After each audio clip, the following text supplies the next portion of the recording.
नमस्कार। अभिवादन स्वीकार करें आदर्श तिवारी का। बिहार की राजनीति ने एक बार फिर करवट ले ली है और इस बार करवट इतनी गहरी है कि गठबंधन की जमीन तक हिल गई लगती है। महागठबंधन में कलाबाजियां चल रही थीं। चुनाव की घोषणा के बाद जैसे सियासत में गूंगे बोल पड़े हों, वैसे ही नेताओं के चेहरों पर अचानक बहुत कुछ कह देने की बेचैनी दिख रही है। एनडीए में टिकट बंटवारे की औपचारिकता भले ही पूरी हो चुकी हो, पर असहमति की दरारें अब साफ दिख रही हैं। जिस गठबंधन की तस्वीर दिल्ली में मुस्कुराती दिख रही थी, पटना लौटते ही अचानक उसके रंग फीके पड़ गए। बीजेपी ने सोचा कि इस बार बिहार के मन को कला के जरिए छुआ जाए, तो मंच पर आई मैथिली ठाकुर और साथ ही दरभंगा की अलीनगर सीट पर एक नई पटकथा लिख दी गई। पर राजनीति के इस रंग मंच पर हर किरदार खुश नहीं है। जहां जहां टिकटों की सूची आई है, वहां वहां चेहरे उतर गए और जहां नहीं आई, वहां उम्मीदों का ताप चढ़ गया है। बिहार में इतना ही नहीं हो रहा है। 13 अक्टूबर की शाम से अभी 15 अक्टूबर की तारीख तक हर घंटे नया रंग देखने को मिल रहा है। अचानक से मुखिया नीतीश कुमार को यह याद आ गया कि वो क्या हुआ करते थे। कांग्रेस को शायद ये बोध होने लगा कि उसे क्या होना चाहिए था। अलीनगर दरभंगा जिले में है। फिलहाल इस सीट से विधायक हैं बीजेपी के मिश्री लाल यादव। मिश्री लाल यादव ने बीते हफ्ते ही पार्टी से इस्तीफा दे दिया था। ऐसा लगता है कि उन्हें इस बात की आहट हो चली थी कि मैथिली यहां से चुनाव में उतारी जा सकती हैं। बढ़ते हैं इस खबर से आगे। एनडीए में ऑल इज नॉट वेल वाला सीन चल रहा है। एनडीए की ओर से सीट शेयरिंग की आधिकारिक घोषणा कर दी गई है।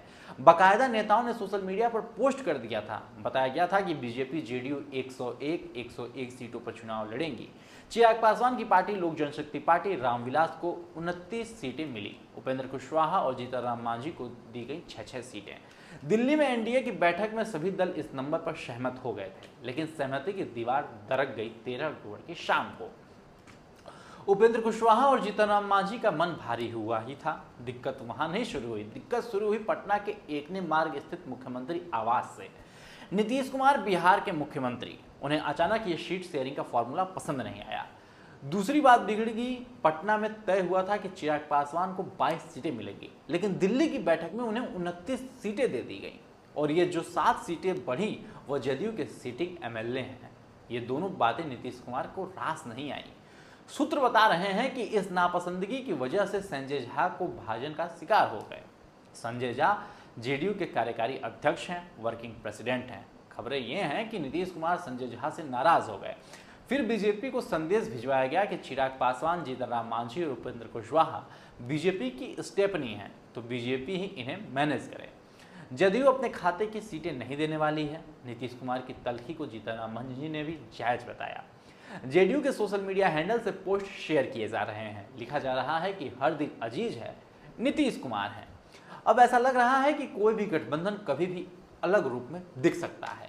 ऐसे वक्त में इस तरह के पोस्ट मैसेजिंग वाले हैं, हर दिल अजीज हैं कि क्या सियासी मायने निकाले जाएंगे।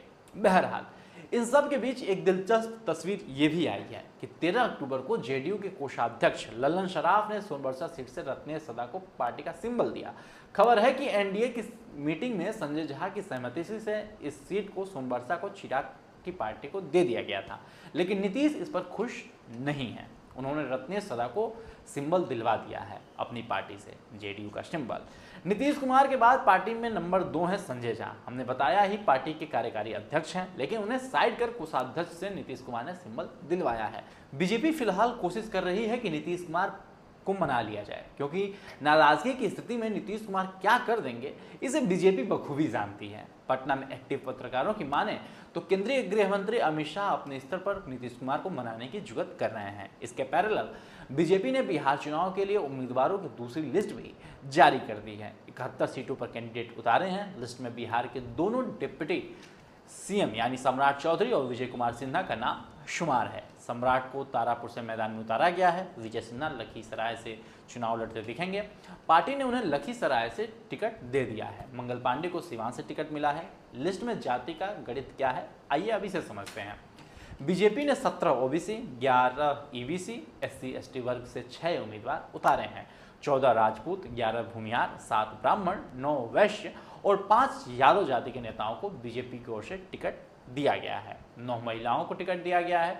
इन 71 में से 46 कैंडिडेट रिपीट किए गए हैं। 10 विधायकों का टिकट कट गया है।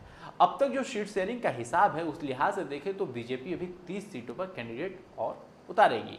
एनडीए से चलते हैं महागठबंधन की ओर। वहां मामला और भी गंभीर है, क्योंकि वहां यानी एनडीए में कुछ तय हुआ भी है और उस पर एक असहमति भी है, लेकिन महागठबंधन कुछ भी तय नहीं हो पा रहा है। 13 अक्टूबर को दिल्ली में तेजस्वी यादव और लालू प्रसाद यादव मौजूद थे। उम्मीद जताई जा रही थी कि दोनों की मुलाकात राहुल गांधी से हो सकती है। कम से कम तेजस्वी यादव के साथ तो उनके बैठक की चर्चा थी, लेकिन नहीं हुई। बिना मुलाकात दोनों को पटना लौटना पड़ा। यहाँ पेच फंसा कांग्रेस और मुकेश सहनी की वीआईपी को लेकर।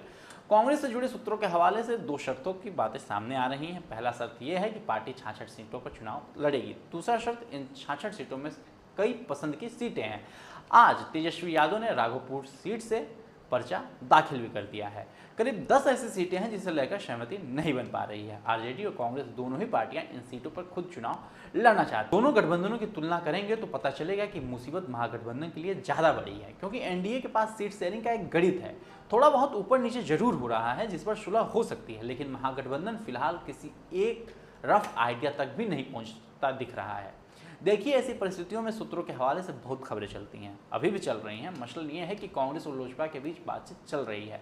कोई लिख रहा है कि जदयू और कांग्रेस के बीच बैकडोर से चर्चा शुरू हो गई है। कोई कह रहा है कि कांग्रेस अकेले ही बिहार चुनाव लड़ जाएगी, लेकिन असलियत यह है कि खुद ये पार्टियां कंफ्यूज हैं।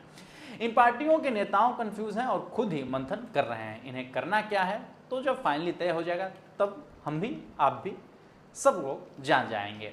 अब चलिए 3 किरदारों के बारे में बात कर लेते हैं जो आज दिन भर सुर्खियों में रहे। पहला किरदार अनंत सिंह का। बिहार चुनाव में फिलहाल कुछ भी तय नहीं है, सिर्फ एक चीज तय है, अनंत सिंह का जेडीयू से चुनाव लड़ना। अनंत सिंह ने कल मोकामा विधानसभा सीट से पर्चा भर दिया है। पर्चा भरने जाने से पहले उनके आवास पर भोज भात का इंतजाम था। उसके बाद काफिला लेकर अनंत सिंह निकले नामांकन कराए। दूसरा किरदार गोपाल मंडल। भागलपुर जिले की गोपालपुर विधानसभा क्षेत्र से गोपाल मंडल जदयू के विधायक हैं। कल सुबह वो मुख्यमंत्री आवास के बाहर पहुंच गए। नीतीश कुमार से मिलना चाहते थे, नहीं मिलने दिया गया तो आवास के सामने ही प्रदर्शन कर बैठे। कुछ देर बैठे रहे, फिर सुरक्षाकर्मियों ने उन्हें सीएम आवास के बाहर से हटा दिया। तीसरे किरदार हैं अजय मंडल। अजय मंडल भागलपुर के सांसद हैं। उन्हें नीतीश कुमार को चिट्ठी लिखी है, कहा है कि वो पार्टी से इस्तीफा देना चाहते हैं। क्या वजह है कोई नहीं जानता। एक वजह यह भी बताई जा रही है कि भागलपुर में टिकट बांटने के लिए पार्टी ने उनसे कोई राय मशवरा नहीं किया, ऐसा वो कह रहे हैं। तो दोनों जदयू में सीएम आवास के बाहर कोई विधायक धरना देने बैठ जा रहे हैं, क्योंकि उन्हें लग रहा है कि उनका टिकट कट जाएगा, तो सांसद इस्तीफा देने की बात कर रहे हैं। जाहिर है बिहार की राजनीति इस समय केवल चुनाव की गिनती तक सीमित नहीं है। सीटें कौन किसे देगा, कौन कहां से लड़ेगा, ये बहस केवल खेल नहीं है, बल्कि बड़े राजनीतिक समीकरणों और भविष्य की ताकतों की कसौटी भी है। एनडीए और महागठबंधन दोनों ही गठबंधन अपने भीतर झूल रहे हैं। असहमति और नाराजगी का मंथन जारी है। जदयू के नेताओं का धरना, सांसदों की नाराजगी, कांग्रेस और वीआईपी के बीच खींचतान, ये सिर्फ पृष्ठभूमि की हलचल नहीं है, बल्कि ये संकेत है कि बिहार के अगले विधानसभा चुनाव में नतीजे किस हद तक अप्रत्याशित हो सकते हैं। आज के दृश्य ये स्पष्ट कर रहे हैं कि राजनीति केवल नाम और टिकट का खेल नहीं है, बल्कि शक्ति, इरादों और गठबंधन रणनीतियों का जटिल नेटवर्क भी है। अभी कुछ तय नहीं हुआ है, लेकिन ये तय है कि बिहार की जनता इस खेल को बारीकी से देख रही है। हर असहमति, हर नाराजगी, हर कदम, ये सब मतदान की दिशा और परिणाम पर असर डालेगा।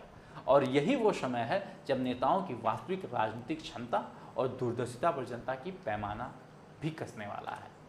इस बहस, असहमति और मंथन के बीच बिहार का अगला राजनीतिक परिदृश्य धीरे धीरे आकार ले रहा है, और यह आकार केवल चुनावी गणित नहीं है, बल्कि नेताओं की रणनीति और जनता के सोच का प्रतिबिंब भी होगा।